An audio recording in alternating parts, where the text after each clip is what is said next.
There are several updates for the Samsung Galaxy Z Fold 5 available right now, however they may not be as significant as we had hoped. First off, we have a tweet from trustworthy leaker Ice Universe, who claims that the Fold 5's length, breadth, and height remain almost unchanged from the model from the previous year. The Fold 5, according to him, is the smallest chain in the Fold series so far, but a water drop hinge that enables it to shut fully flat and without a gap will undoubtedly be the largest improvement. The inside display will be 7.6 inches in size, and Ross Young corroborated this information by tweeting that it is 100% confirmed that the exterior display will be 6.2 inches. Ross Young subsequently backed up this claim by claiming the internal display's exact size is 7.56 inches.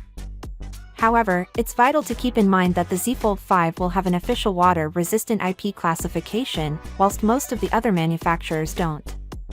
Folding flat is a major benefit, and although Samsung are not the first to accomplish this from a foldable phone, it's important to note that. Additionally, there are several claims claiming that the Z Fold 5 display will be much more robust. The redesigned hinge also accounts for the almost non-existent wrinkle in the middle of this model's display. Yogesh Bra has shared the Z Fold 5's camera specifications in a tweet.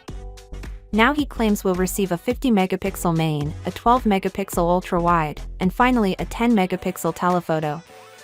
Although he doesn't specify the telephoto, we may infer it has a 3x optical zoom.